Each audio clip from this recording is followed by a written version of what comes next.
Discussion,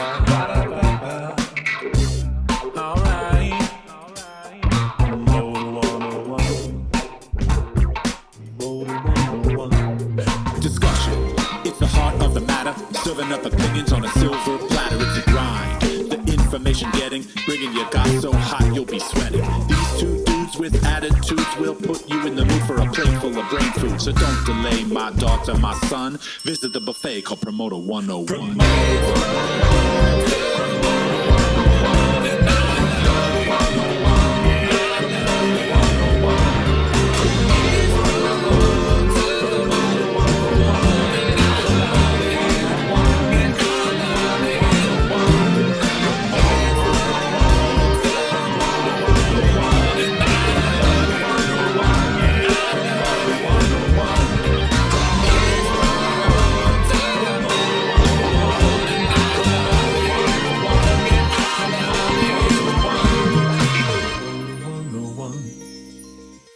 Promoter 101 podcast is back on the air. I'm Dan Steinberg. Joining me is Connor Merritt and Luke Pierce. Luke, what is on tap for today? Welcome to this Thanksgiving edition of Promoter 101, Dan. We are pleased to be presenting this for all the wonderful Thanksgiving travel ahead of you. Hopefully you get in some good listens here. Excited about today's podcast. This is episode number 237 of Promoter 101. Our feature interview today is going to be Wasserman Music Group's EVP and Managing Executive, Kevin Shivers. Well, I am certainly thankful, Luke, that the government is back to work, and that means the TSA employees are showing up for work, as are the air traffic controllers, and that means everybody's flights are back on schedule as long as the weather holds, and people are getting paid to go to work, which I think is just good for the economy, and in general, a good idea. Pay people to go to work. It's a novel idea, Dan. We're also going to catch up on the news of the week. Buckle up for this Thanksgiving edition of Promoter 101. Promoter 101 starts right now. They don't mind coming to work, but that 8-hour wait to go home is a bitch. Steiny and Luke in the morning on Promoter 101. We have a bunch of past Promoter 101 episodes available for your entertainment at your leisure. You can listen anytime you want to any of the back catalog at promoter101.com. Feel free to hit us up with your ideas and questions at steiny@promoter101.net. And of course, we're all over the internet. That's where the real conversation's happening. On X, the show is at Promoter101. I'm at W. Luke Pierce. Dan's at The Jew. Over on Instagram and Threads, the show is at Steiny Promoter 101. Dan is at Dan Presents, and I'm keeping it real with at W. Luke Pierce.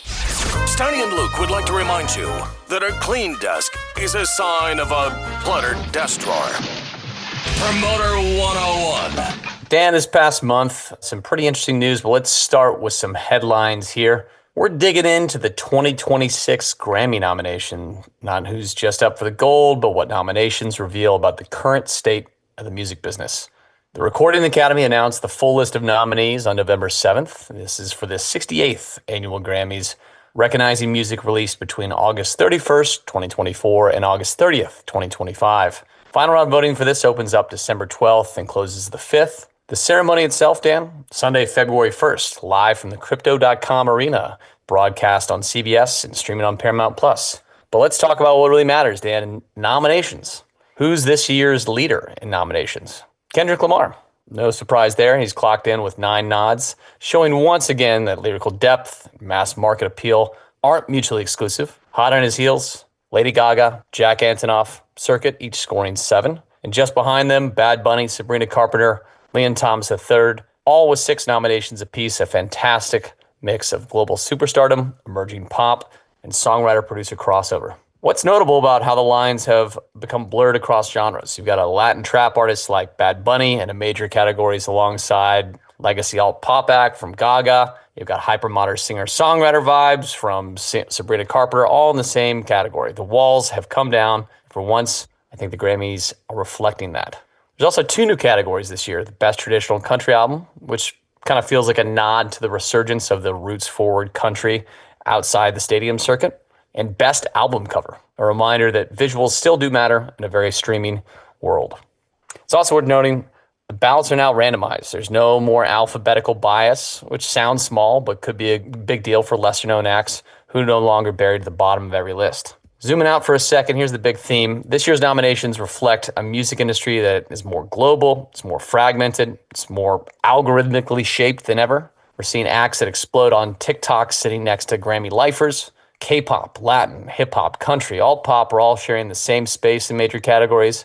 And that tells you something about how diversified the listening base has become and how hard it is to dominate a narrative in the way that artists used to. Even the legacy acts, the ones who have the big machine behind them, are adjusting their strategy. You're seeing more touring built around release cycles, more multi-format bundles, a ton of attention paid to the pre-nomination buzz.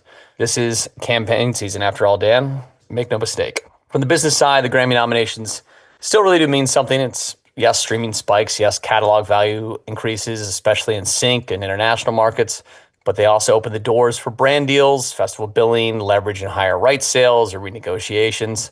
I think this was especially true this past year with newer artists like Chappell Roan and Doechii, who landed high-profile nominations. Their teams now have that momentum to push for bigger, wider exposure and longer cycles. And if you're working in rights, metadata, or fan engagement, now is the time to optimize. This is when interest peaks and when sloppy administration can cost you real money. So who's going to take home the real trophies? That's a conversation maybe for our episode in January, Dan. So for now, the nominations are a temp check, and what they're telling us is this: business is more wide open than it ever has been. It's also more competitive and more fragmented, and if you're not building an artist strategy with that in mind, you're going to be left behind. I like the randomization of the ballot. I think that it's amazing how often you just vote for the first person when you don't know anyone in the category and you just check off the first name. And I think you're really kind of helping people out by moving that stuff around a little bit. It seems like a small thing, but I really think it's a great idea. I'll also give a shameless plug to Southern Avenue, our Works Entertainment client, who's nominated for Best Contemporary Blues Album this year. And I'll look forward to seeing y'all at the Grammys. Nice. Moving on, Dan, in other news, had some pretty big headlines roll out last week as we record this podcast during the week of November 24th. In a move that could ripple far beyond its borders, the UK government announced a nationwide ban on reselling events above face value, including all fees. You heard that right. No more 3 times markups, no more market-based pricing on the secondary. This law goes straight to the core of how live event inventory is priced and distributed. Let's take a second to unpack what happened last week and what this signals for the rest of the industry. As of this fall, the UK will make it illegal to resell tickets above the price originally paid. That includes all service fees. The CMA, which is the Competitive and Markets Authority, is getting enforcement power, and resale platforms, not just users, are going to be held liable. The penalties?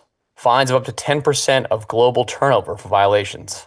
This isn't a slap on the wrist. It is some structural reform, and for those who've been in the trenches of ticketing strategy, it has some pretty significant implications. Let's talk about financials and how the market's responded to this, Dan. StubHub, which owns Viagogo, which is the largest tout in Europe and UK, took a 14% stock hit after the announcement last week.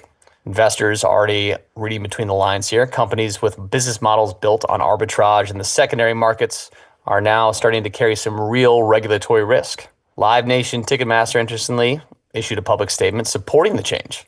They noted that Ticketmaster UK already limits resale to face value. But don't be fooled. That feels like a defensive posture. The government regulation steps in to define the boundaries of resale economics, but the platform power itself will start to shift. Dan, I don't think this is just an economic story anymore. I think it's starting to become a culture story. It's about trust. It's about fans feeling like someone's finally on their side after seeing years of $80 tickets become $300 at the end of a presale. You know, will this become the global model? I don't know. There's all the questions happening here in the U.S. If this is going to nudge the FTC or Congress towards action, who knows? And I'm curious to see what's going to happen with some of these more, resale-driven platforms like StubHub and Viagogo. Are they going to pivot? Are they going to fight back? If they're forced to actually cap pricing, do we see subscription and resale services, bundling tricks, retreat to looser jurisdictions? We'll have to see. You have any take on the shift that's happening over in the UK and what it means for everything else in the global marketplace, Dan? Yeah, I mean, I think you're always going to see that the scalpers are smart. And when we find a way to change the game, they will find a new way around it. So for the moment, sure, it feels like a win, but I don't think the UK has ended this, but I think it's taken a huge bite out of the problem. But I wouldn't think that we're done with this by any means. And I don't think the rest of the world is going to necessarily follow, although they're probably going to see more of Europe follow because, well, they're just closer to it.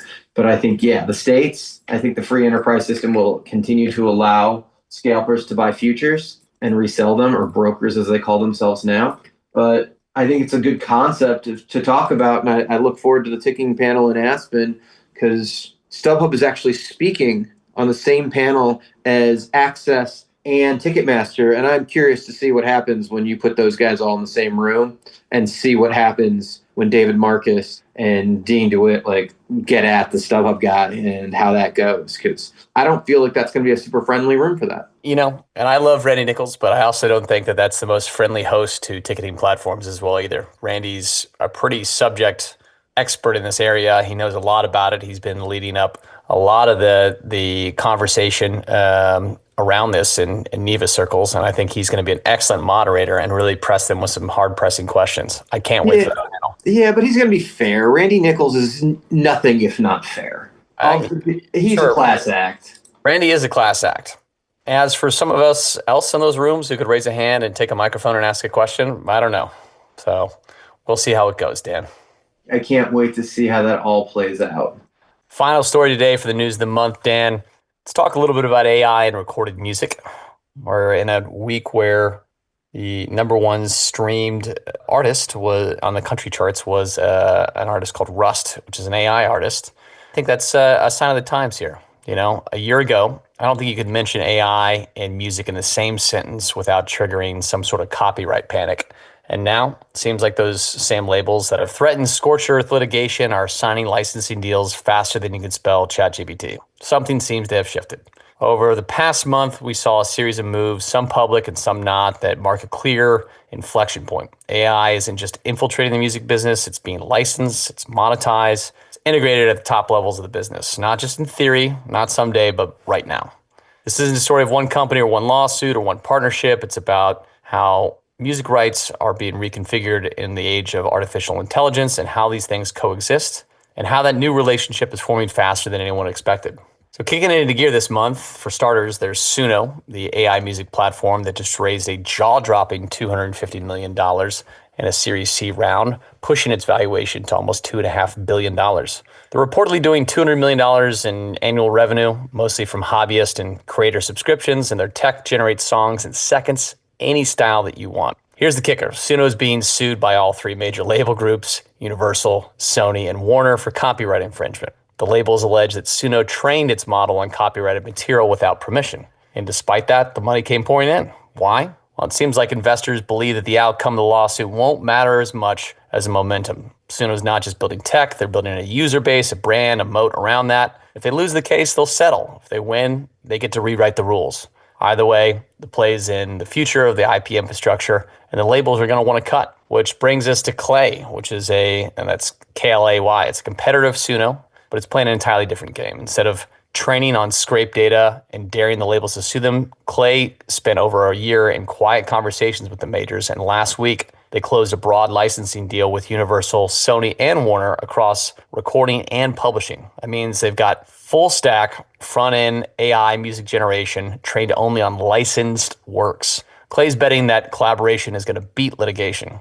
And the labels, well, they're finally seeing how AI can be additive if they can just control the pipeline. Diving into the majors a little bit here, Dan, let's look at Warner Music Group's actions in the last month and a half. They settled their own lawsuit with Udio, which is another AI music startup. They then inked a licensing deal with Udio, positioning the platform for a next-generation AI-powered music creation and discovery experience. And then for good measure, Warner turned around and announced a separate deal with Stability AI to advance responsible AI music creation. This is at the same time, Dan, they posted record high revenues, $1.6 billion in the third quarter, fueled by their artist services and new tech platforms. I don't think those highs are coincidental. I think that's an orchestration, and Warner's just showing us what the future of AI could look like, which doesn't have to be a war zone. It could be a marketplace. It's not some Wild West data scraping, but structured licensing deals. And it's not a zero-sum threat to artists, but some framework that can generate new revenue streams if the rights infrastructure is respected. And it doesn't seem like the majors are suing just to kill these things. They're just suing to price. They're drawing boundaries and then inviting all these players who will play to cross them. If you think of it like a spectrum of auctions in telecom, the airways are public. If you want access, you pay, right? So where does this leave us? On one hand, I think the AI music landscape is still really chaotic. There's no industry-wide licensing standard yet. There's no opt-in for artists. There's no real risk that the startups who do what's right, like Clay, get outpaced by scrappier, riskier, more viral competitors like Suno. But on the other hand, this framework's still taking shape. The labels are no longer in denial. They're becoming platforms themselves. And AI isn't the apocalypse. It's just a format. Just like CDs, vinyls, download streams, the real money won't come from blocking it. It'll come from billing it. So the question for everybody, from managers, artists, publishers, lawyers, promoters, is no longer will AI change the music business. It already has. It's just what shape we're going to see it in the next 3-4 years to come. That'll do it for News of the Week. They intend to live forever. So far, so good. Steiny and Luke in the morning on Promoter 101. Tweets of the month. Dan, it's not an episode of Promoter 101 without peeking into your brain and seeing what you've been tweeting about over the last month. Let's get started. Some people are bigwigs. Other people are little wigs pretending to be bigwigs. I'm happy just to be a toupee in this industry we call live music. See, I know my place. I'm the toupee, Luke. I'm the toupee. Self-awareness is really important, Dan. I'm glad that you realize you're a toupee in this business. Your hair looks great, by the way. I'm definitely having a hair day of forgetting to have combed my hair. How about this one, Dan? Your likelihood of working with someone is greatly improved by reaching out to them and making an offer and showing interest instead of waiting for them to ask you. The world will pass you by if you wait for an offer. You really have to get in there and give everyone notice and say, hey, I'm interested in working with you.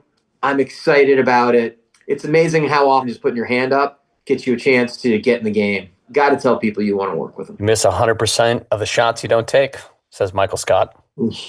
Says Michael Jordan. Says Wayne Gretzky. Was it Gretzky? It was.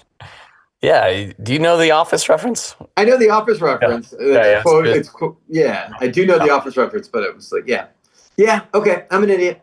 And I say we leave that in because my mistakes need to exist. We're not a flawless podcast, as some people may think. We make mistakes, Connor. We make mistakes. Maybe not Luke as much, but me. I make mistakes. Well, I make my fair share of them as well too, Daniel.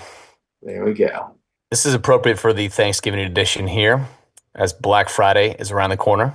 Holiday sales are coming, but is it really a sale if you buy something at a deal price you never really wanted in the first place?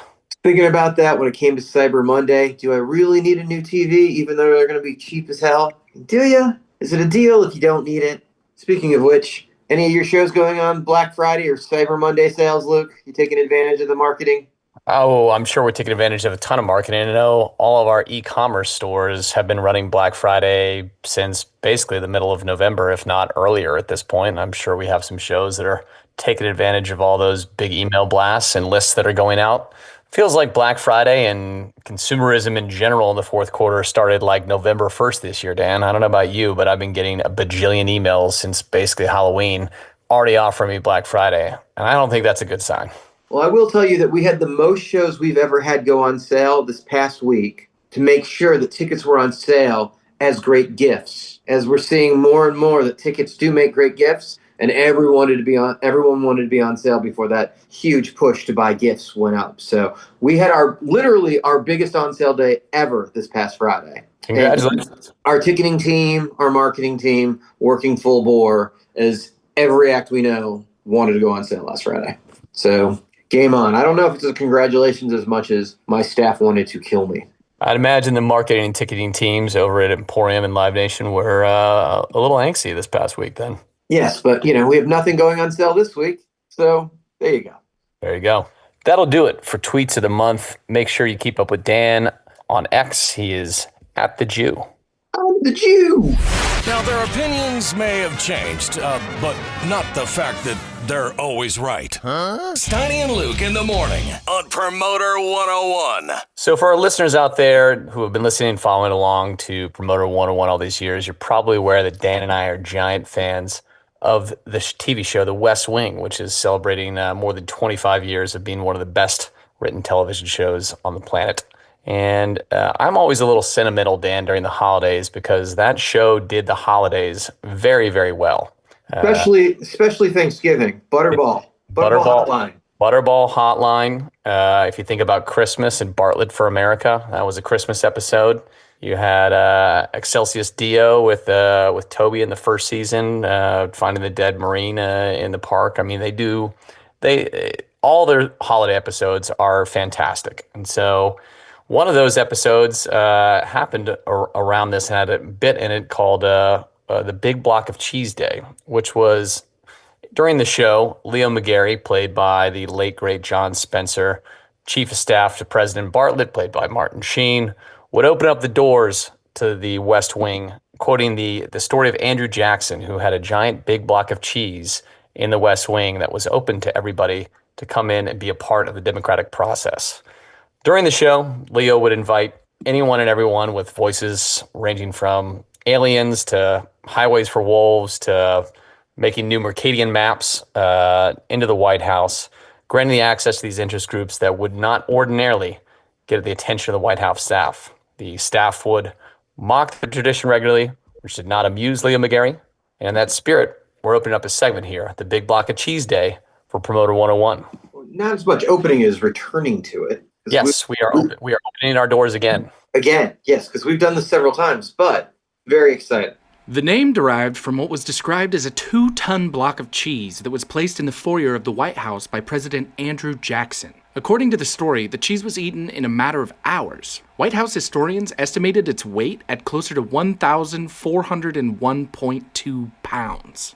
Love that tidbit of history there. Wasn't quite a ton. Getting a little technical. I love it, Connor. Connor with the knowledge. So, as in the West Wing, we follow Sorkin, and we're doing the same things. We're opening our doors wide open, and we're inviting everyone in our audience that would like an audience with Luke or I. We'll grant a meeting throughout the month of December. All you have to do is email either of us. Tell us who you want. Steiny at promoter101.net gets either of us, and we'll be happy to send you a Zoom link and a time to talk about any ideas you might have, any pitch, any idea, anything you want. If you want Luke's management mind, if you want my promoter mind, you want to ask us about the podcast world, whatever it is, we're happy to talk to you. If you want us both, we'll work out our schedules to do that as well. If you'd like some time with Connor, I think he'll jump in on this too. If you want some audio help as far as like studio engineering, doing your own podcast, all of those great things, we are here to help. Promoter 101 giving back in the month of December. All you have to do is email us and say, I want to talk to Dan, Luke, or Connor about this. And we'll set up a time and send you a Zoom link. Big block of cheese, Luke. Big Block of Cheese Day. At the end of it all, Dan, there's something great about it, just as Leo and President Bartlett would say. Some really great people in the past on the big block of cheese stuff. Really a fan of them. They thought they wanted careers. Turns out they just wanted paychecks. Steiny and Luke in the morning on Promoter 101. Joined here today on Promoter 101, we've got Kevin Shivers, one of the most respected agents shaping the modern live music landscape. From his start in the trenches at C3 Presents, through his years at WME, and now at Wasserman, Kevin has navigated nearly every side of the live music business, from producing festivals to building global touring careers. His roster includes artists like Tyler, the Creator, and he represents a new era of creative entrepreneurship where artistry, culture, and business intersect in the most powerful ways. Kevin, welcome to the podcast. Thanks for joining us, man. How you doing today? I'm doing great. Thank you for having me. Glad to have you here, man. Why don't we just start things at the beginning here and give our audience kind of a perspective on your early career. How'd you get your foot in the door in this business? And what did those early years at C3 look like for you? Okay, I'll set the C3 table straight too in the middle of this. But I'm from Waco, Texas. I went to film school at the University of Texas. I grew up watching movies every single weekend with my mother.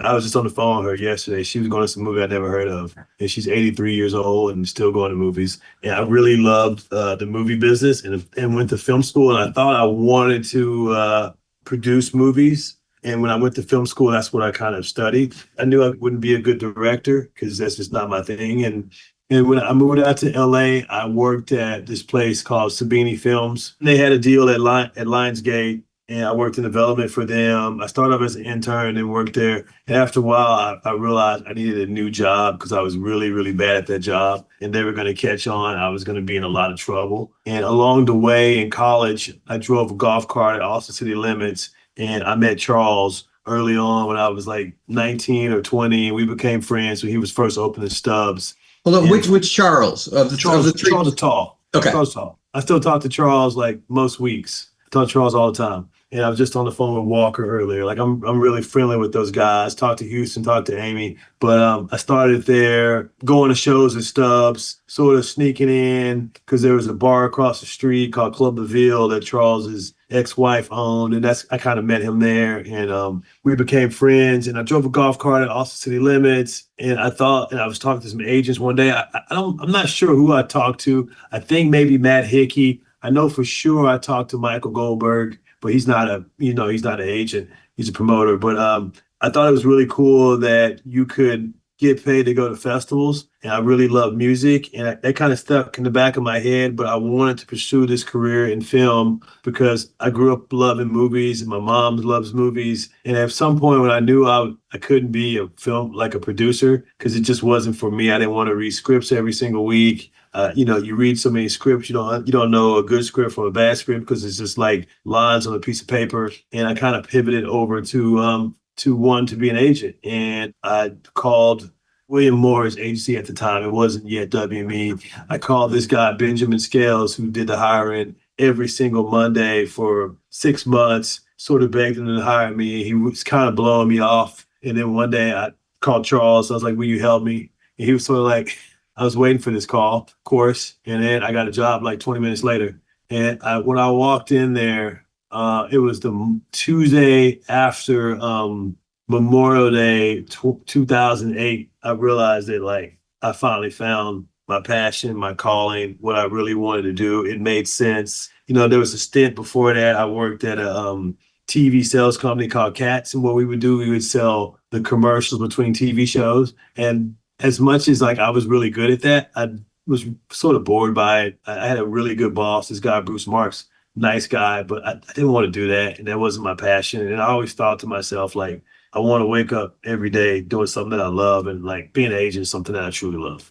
And the C3 thing is, I interned there. I did odd jobs for Charles, like worked as a bartender during South by Southwest, drove golf carts at festivals. Mostly we were friends, and he would just give me, something to do. But everybody thinks I worked there, and man, I interned there, but I never really had a job there. I worked at Stubbs back in the day.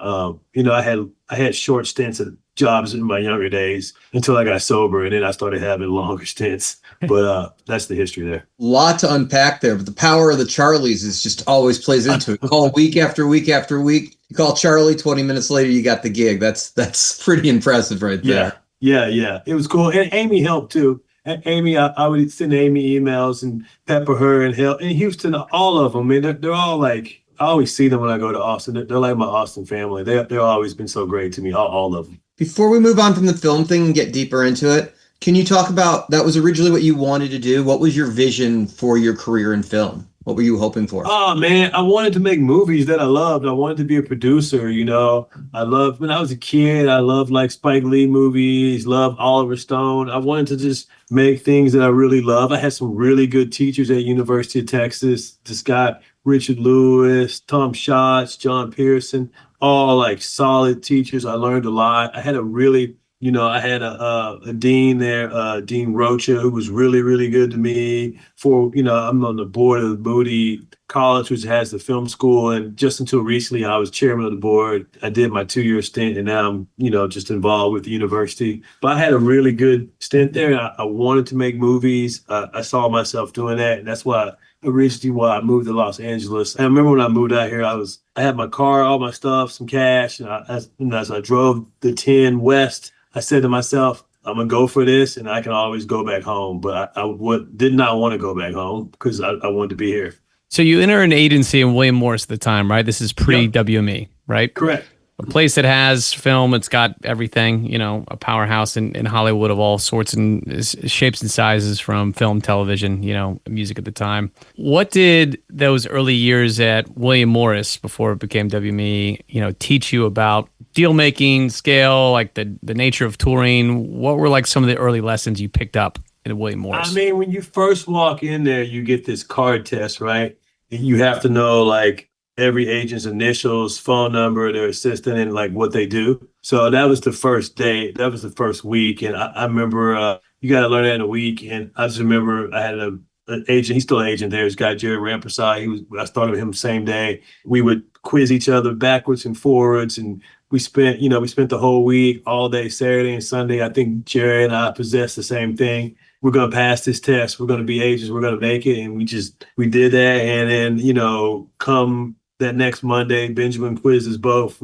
Jerry did really well. He passed. I know that I wasn't hitting his test, but I know I did well. I answered everything correctly. And that's kind of what started it. And, in the early days, you're in the mailroom. I think I was in the mailroom 11 months. And that consists of like covering people's desks. Back then, you delivered the mail, do whatever anybody asked, make copies, do all that kind of stuff. And then from there, I went and I worked for Brian Edelman. I still talk to Brian Edelman all the time. I love Brian Edelman. He's not an agent anymore. He works at Live Nation Denver, but he was my first boss. And he taught me the importance of like, I love this job, but it's not everything. So have something outside of the job you love. And the importance of family and friends, because he had this community in Venice of all these family and friends. So he taught me a lot about life, right? I worked for him for 2 years.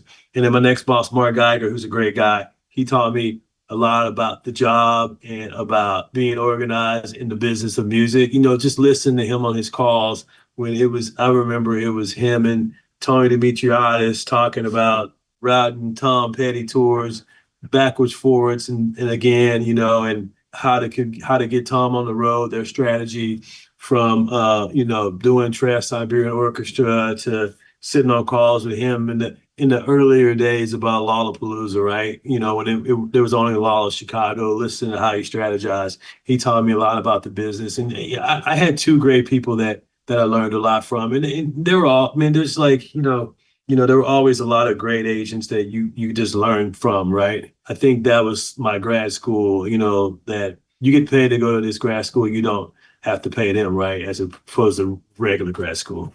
No doubt. Have you ever read the book, The Mailroom: A Hollywood History from the Ground Up? 100%. I've read all those books. Yeah. Some really great excerpts from the, William Morris days and certainly from the Endeavor days, a book that everybody aspiring to work anywhere in entertainment should totally. read. I suggest if anybody wants to be in the agency world, they should definitely read that book. You should read Powerhouse, the book about CAA. those are those. I find all those books fascinating. Who were some of the people that were in the mailroom with you during those 11 months that you still know and are still friends with? Margaret Hart was in the mailroom with me. I just talked about Jared. I was in the mailroom with Ben Totus. This guy, Mike Lanza. I think, there's people that I haven't talked to in years, and I don't really go on Facebook, but when I do crack it open once, twice a year, I see them and see their updates. You kind of have a bond with the people that you knew early on. And I tell a lot of I'm the kind of guy that people write me on LinkedIn all the time, and I write them back and I give them 10 minutes. And I always tell them that the people, even outside of Melbourne, the people you meet coming up are the ones who are going to be with you for forever. So those are the ones that you should be chasing to make relationships with. There's certain people who are big in music business I used to chase relationships with, and I don't need to go into who their names, but it's good to know them. But they have their people. They're not really going to give you business. So I always tell these young people that the people you come with are the people who are going to hold you down and help you throughout this world. Sound advice. Yeah. So let's talk about your working for Geiger, your kind of transition from mailroom to presumably assistant coordinator into your agency role. What did that ascend kind of look like? Was Geiger the last partner that you worked for, prior to being promoted there? I worked for, and then I got promoted, and then they handed me, they put me on some teams. I was on LL Cool J's team early on. Brent Smith down the hall for me, representing Frank Ocean, and he brought me into the Tyler the Creator's team. And then, it's just we started, I started in the groove early on. I signed Vince Staples with my buddy Doug Singer down the hall. And it's just, for me, I just worked really hard, right? I was always the guy that woke up early. Not uncommon for me to be in the office at 6 a.m, right?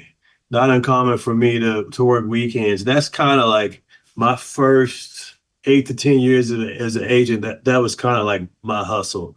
Like I thought in my mind I work everybody. I call everybody back. I've been sober for so long. I live sort of by the sobriety principles. I'm always somewhere floating around the place of being grateful. So that I kind of just lived in that world, and that's kind of what I did. You've mentioned sober a couple times now, so let's talk about that since you brought it up. Sure. How long's it been? And it seems like that was a very clarifying moment for you personally. I've been sober 21 and a half years. It'll be 22 January 15th to 26. It's impressive. That's awesome. Yeah. I feel really great about my sobriety. It's something that I'm very proud of, and I try to, I guess I just, I try to, sobriety's brought me a lot of gifts, and I try to be grateful for it.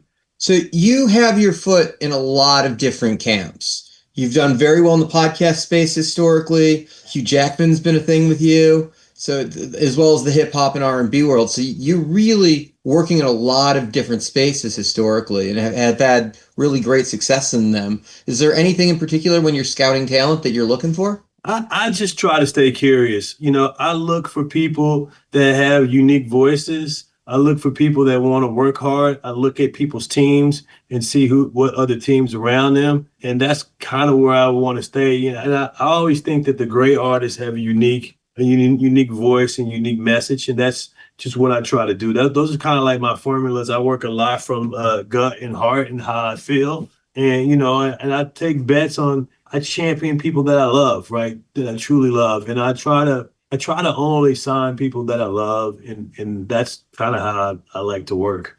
Let's talk a little bit about some of the specific clients here too, because there's a ton going on. We can come back. There's definitely some agency questions that I want to come back to about the move to Wasserman. But while we're on track of some of the amazing artists you work with here, be remiss if we didn't talk about Tyler, the Creator, in the last year and a half that he has had. He's kind of created this blueprint for modern artistry that is really impressive. Building a festival, a fashion brand, arenas, everything around that. How do you approach agenting for somebody like that who's essentially kind of building this creative empire onto itself? What does that look like? I mean, Tyler is a genius. I think in any room, he's the smartest person in the room. So the approach is like, just sit back and listen to him and then try to move from there, right? Because he's going to have the best ideas. And I remember this rollout that he did to me was a game plan or just a lesson in how to roll a record out, right, for Chromacopia.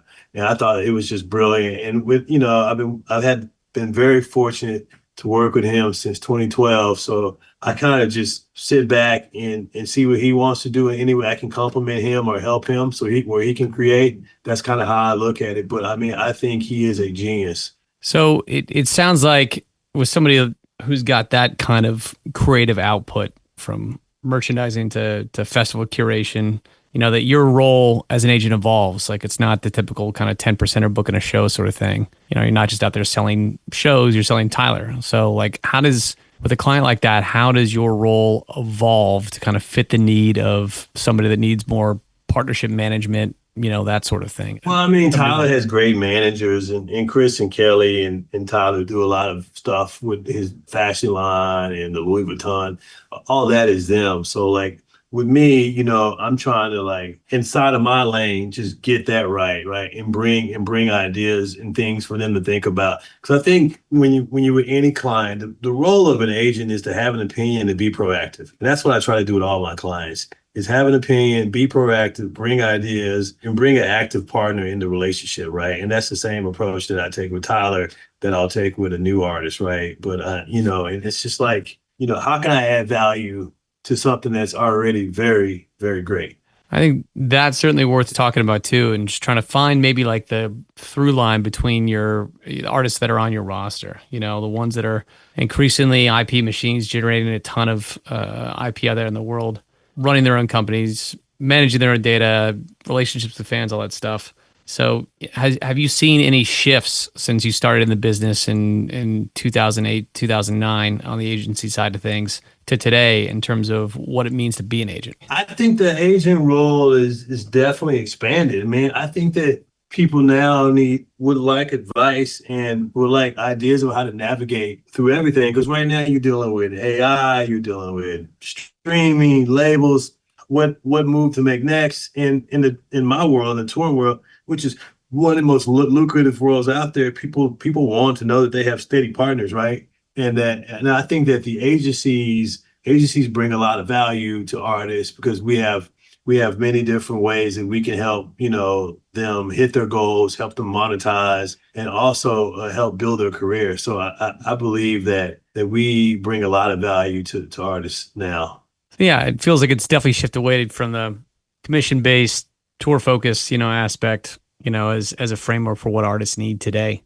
It seems like it's evolved into something far greater at this point. A big, huge part of your career was William Morris. You were there for a very long time, but you made a huge jump at the end of last year and went over to Wasserman.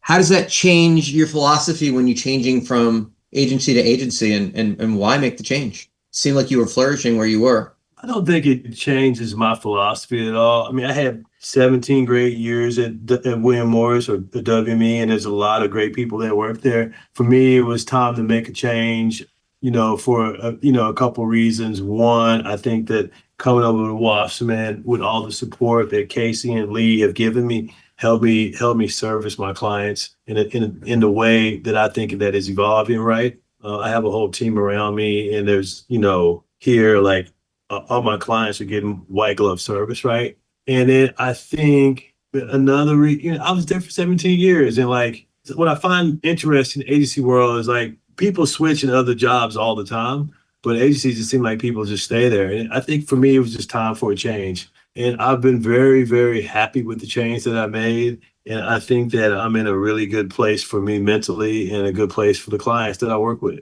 It sounded like the move from WME to Wasserman didn't just include team and resources around for you and your clients, but it elevated you into a leadership position within the music division over at Wasserman too. Correct. Your Correct. Official title is EVP, Managing Executive at Wasserman. Did I get that right?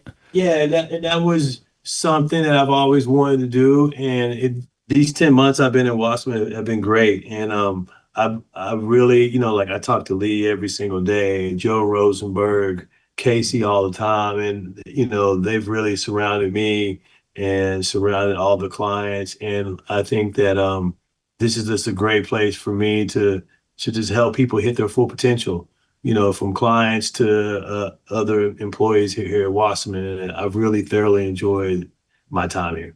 Possibly one of the coolest agencies right now, and definitely have that world where one foot's in the indie world, one foot's in the major world, and they seem to be killing it on all sides and definitely growing acts at a fast rate. It's definitely a fun time here. And, if you look at, just look at the Coachella poster. I mean, there's 45 Wasserman acts. The other agency combined have 48. I was on a call the other day, and I think that, in many worlds, we are the cool kids with the cool roster, and people want to do business with us because people like us. So that feels really, really good. And the culture here in Wasserman is pretty amazing. Let's talk about that for a second. How have you been greeted with that culture, and how does it kind of differ from previous experiences? The things that I love about Wasserman is that there is a sense of honesty, right? Everybody here is telling the truth. Everybody here is transparent. Everybody here is trying to help you. Everybody here I've met, that's been the through line here at Wasserman is those three things. And it's been, I think it starts with Lee. It actually starts with Casey. Casey Wasserman is an incredible guy, and every time I talk to him, I either learn something or he's saying yes, or he's asking me, what about this, Kevin? Could this help you? And I just think that, what we're building here is really beautiful and significant, and it goes from Casey all the way down to the assistants to the people at the front desk. I mean, it's just a beautiful culture, and I feel lucky to be a part of it. Why don't we widen out for a second here and kind of talk about some global states of the union on some current states of touring. You've got a long and storied history and experience in hip hop and R&B, which, wasn't always the most represented business on the road, right? It certainly crushes in consumption and streaming, but was underrepresented for a long time. Wasserman's got such a presence with acts like your own, but Kendrick Lamar, SZA, a bunch of other acts as well too. So, what are your current thoughts on the state of hip hop and R&B businesses out in the road? I mean, this year was a big year, right? You had Tyler out playing 100 shows globally, doing the business that he did, Kendrick and SZA, and I think that that hip hop and R&B is flourishing, right, globally. I mean, if you look at some of those videos from the Tyler shows overseas, I mean, they were completely insane. And I think hip hop is a global thing. And it seems like that, Usher's out there crushing, Chris Brown crushing. I mean, you have these big, huge acts. I mean, and acts are doing stadiums. So I think, Tyler's next run around will be in stadiums. I mean, it's like these artists are stars, right? They transcend hip hop and R&B. These are like global superstars that we're talking about, right? So this year has been a robust year in touring, if you ask me. Seems like hip hop has, been crossing over into so many other genres, like especially here in Nashville. I'm seeing a lot of stuff cross over in the country as well too. Feels like an exciting time to be mixing different genres together and expanding hip hop's presence in wider cultures as well too. Seen any of that with any of your clients? I mean, I think hip hop has always just been great music, right? It's always been crossed into country to pop to EDM. I mean, I think that it's just, there's just more and more collaborations. I think, and the fans are crossing over, right? I mean, I haven't been to Stagecoach in a minute, but it's not just a country festival. I mean, it's crossing genres, right? It might be based in country, but it's crossing genres. And I think that's just the same thing, I go back to looking at some of those videos from the big tours playing all over Europe, and you wouldn't, you look at that crowd, I mean, those are just music loving crowds, right? Not a hip hop crowd. No doubt. You were talking about how the business is flourishing, and it seems like the business is flourishing on the highest end in the arenas and the stadiums and some of the pop acts in the amphitheater. At the same time, with what's going on with the economy and the scare of the tariffs and the credit card debt, the average act is struggling to sell tickets, and ticket sales seems to be down across the board on the acts that are lukewarm or mediocre. Like as far as sales, it's only the biggest acts in the world that are seeing those kind of sales. Not everyone or are you seeing that across the board with everything that you're seeing? I think that the economy definitely plays into some things, and people are picking and choosing. But it just goes back to if the act is hot, and if you're giving people what they want, they're going to come out and see you, no matter what, right? Yeah, it's definitely, if you're the biggest acts in the country, it's happening, even for the small ones. There's small acts that are blowing out. I have this guy Kamari. We put his tour up, and he it blew out everywhere, and he's in 500 to 800 cap rooms, right? I mean, people want to see him. With the success of all of the big pop and hip hop tickets that are tours that are out there currently this summer, is routing becoming an issue with traffic where you're worried about where everybody else is simultaneously, so you guys aren't cutting into each other? Routing's been an issue for a while, right? You have to really get in front of your tour a year in advance, right? And some, if you're going stadiums, 2-3 years in advance, because there's so many acts out there playing.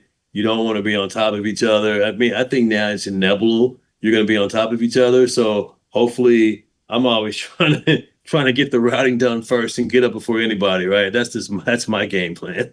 Are you sharing your routing with the competing camps too to make sure that they're staying away from you? I will. If somebody calls and wants to share or vice versa, I'm totally down. Seems like it only behooves everybody to not try and split the same dollar in the same. Yeah, we need a strong ecosystem for touring, for sure.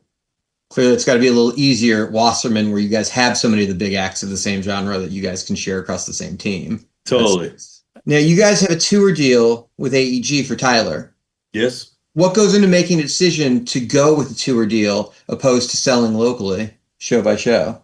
I think if I step out and not, just don't focus on Tyler, but just on artists, I think at a certain level, when you get to the arena and you get to the stadium level, if you have somebody that you're in partnership with and that you can go and you can go make it for as the agent, go and make a smart deal, and the promoter on the other end is a true partner and helps you with management of the artist, guide the client through the landscape. I think you should probably consider doing a deal, right?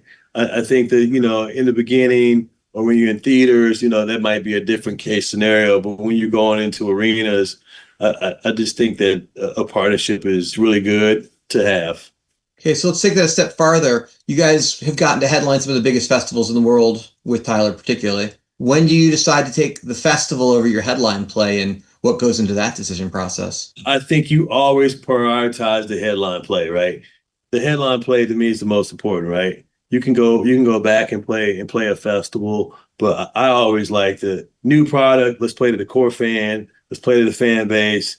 They're gonna champion you. These people are gonna be with you, and I do think that they'll come back out and see you at a festival, right?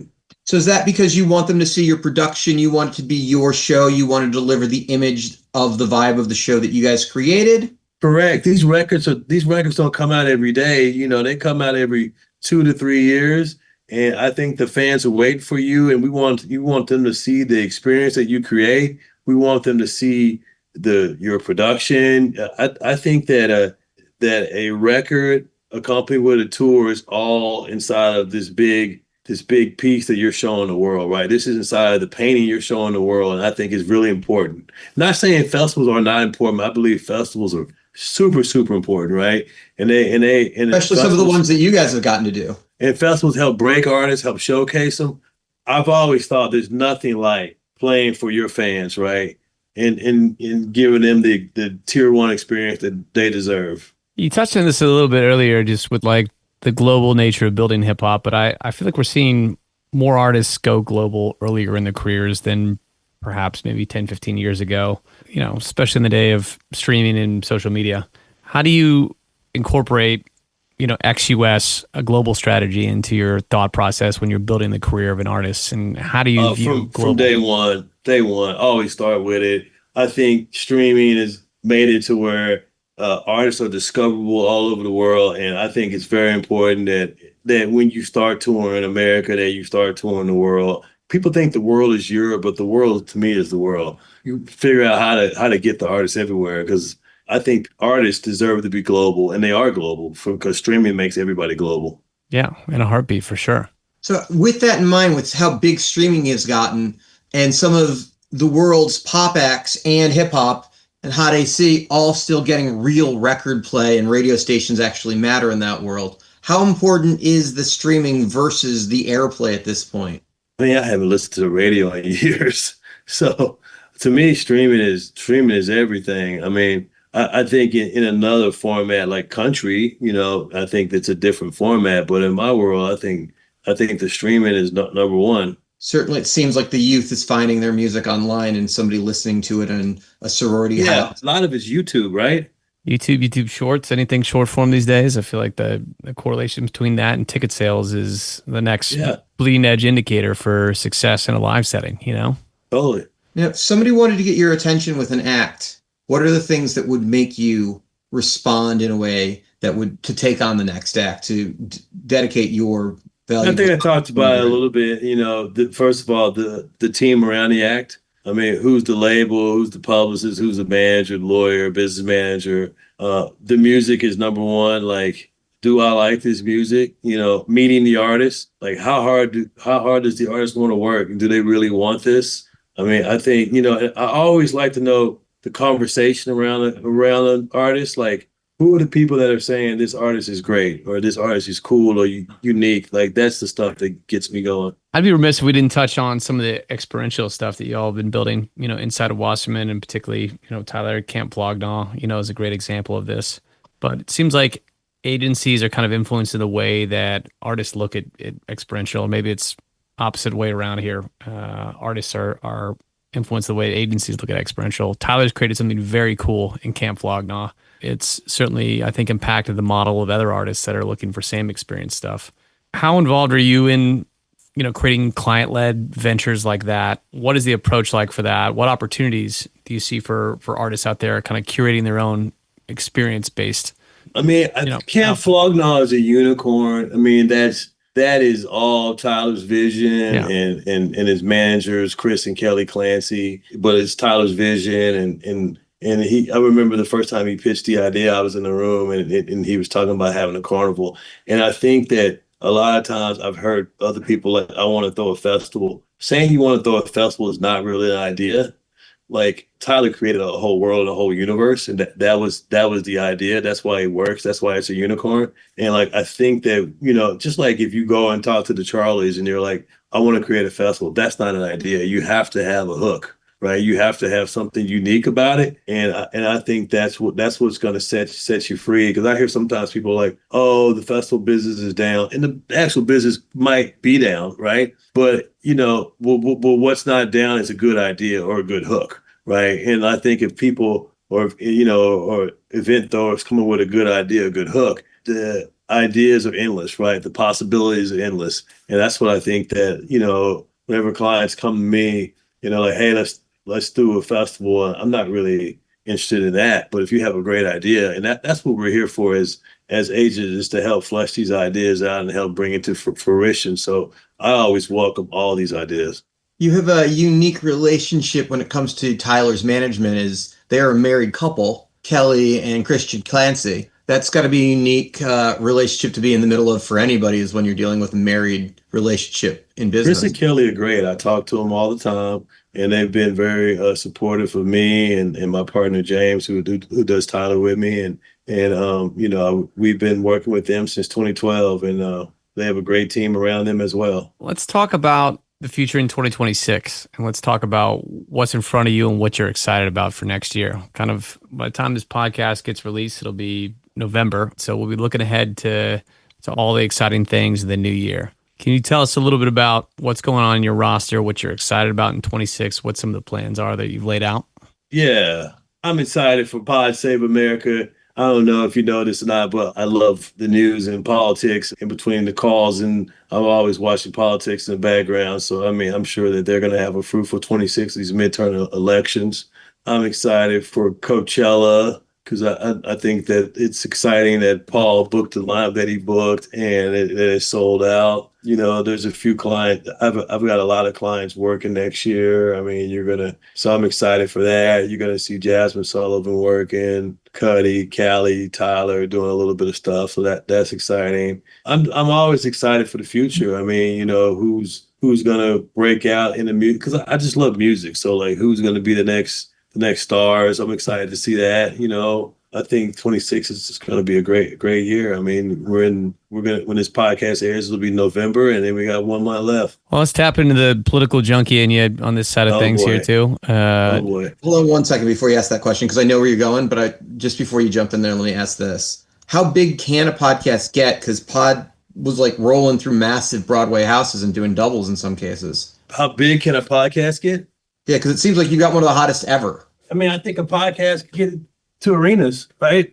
There are some that are doing that. I mean, you look at Unwell and look at what she's putting together. I mean, that's blowing through multiple things, really built out of a lifestyle brand, but certainly that's there as well too. I know PodSave is knocking down multiples of large theaters, but phenomenal IP for sure. Yeah. Let's talk about the Crooked Guys. Let's talk about politics for just a half second here. We're recording this the weekend after, millions of Americans rallied for No Kings, and don't want to make this too political, but it's a turbulent time in America. And I feel like that's going to have every midterm, every presidential cycle. I feel like there's a bit of a pop for Pod Save, a lot of animation around this. There's certainly an audience between things, but particularly the commentary when these cycles are in deep. What does that do to their business? Do you see an impact on cycles? Like, what does that feel like, or how does the election calendar, impact your decisions on how to sell this stuff? I think that during like these cycles, it definitely boosts their business, right? I think people want to be informed. They want to know how they can get out, and support their cause. In the case of Crooked, more of a left cause, right? So I do think that 26 is a big election cycle, and I think that they're gonna be out and about. Do you have any predictions at all for what the midterms look like next year? I couldn't even begin to even tell you. I mean, I'm shocked every other day with what comes out. I hope that there's some change in the midterms. I mean, we gotta vote here in California in early November. I think it's Prop 50 to vote to where Texas they gerrymandered and basically California is doing the same. Do you find any difficulty in navigating the world of politics with any particular client set? Certain clients don't align with certain values. Is that ever an issue for you as an agent? No, it's not. People are entitled to have their own voice, their own point of view. Surprised by that, because I feel like there are some certainly that I think it's maybe going the other way, not from the left but from the right, certainly that don't like aligning with progressive leaning politics, certainly in America. So it's great you take that stance. That's a great mentality that I think more people in America should certainly take. But that's just my 2 cents. I think you should give more than your 2 cents, Luke. I really think you should get as political as possible right now, and let's see how far we can go. Dan's loving this. Before we let you go, do you have any advice for some of the younger people in the business trying to come up building a career? Keep going for it, man. Like, go for the stars, go for the moons, ask questions, don't be afraid to fail, show up early every day, stay late, just go for it. Love that. And don't take yourself so seriously. Nobody else is. This is an interesting point. I think there's something that people tend to forget in the industry is nobody's paying as much attention to you as you are. Correct. That's very often people don't know the story that you think they know about you as far as the business you're doing, what you've built, where you're growing, and how much you've done. Like, it's a thing. I agree. Said by 3 guys holding onto a microphone right now. Oh, this one guy holding on to it, Mike. I'm clinching onto it, Kevin. I didn't know what that was. I thought it was maybe like the Val Kilmer thing at first. Oh. Because it doesn't look like a mic. Sound, Connor. Yeah. I love that. Well, we can't thank you enough for taking time and talking to us, Kevin. Yeah. This has been super enlightening. I appreciate the time and thank you for having me. Definitely. It's an amazing ride that you guys have been on with Tyler, but certainly with Hugh and Pod and everything else you're involved with. It just seems like there's nothing, the sky's the limit for the success that's coming up your way. Congratulations on all of it. Thank you, man. Appreciate you. It's pretty obvious they never really grew up. They only learned how to act in public. Steiny and Luke in the morning on Promoter 101. The quote of the month. No one gives it to you. You have to take it. Frank Costello from The Departed. A little Jack Nicholson for you. Jackie. Quote of the month. Pulling it from the movies this time, Luke. But I think it's true. No one gives it to you. You have to take it. Time for a rewatch The Departed, Dan. It's a great movie. Your excuse to turn up the volume and drown out Karen from accounting.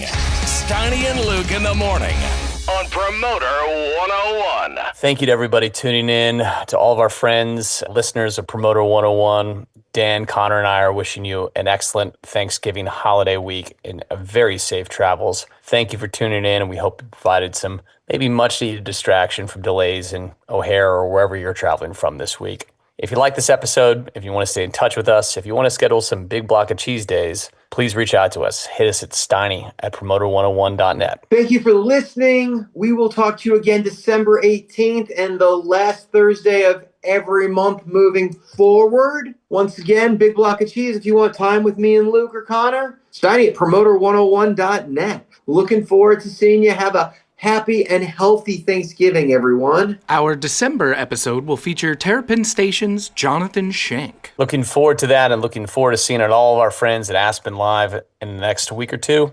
In the meantime, we're wishing you sold out shows for the month to come. That interview is coming to us live from Aspen Live. Luke and Shank together on one stage. That'll be awesome. Can't wait for that. Hope to see you all there. Cheers. Call your mother.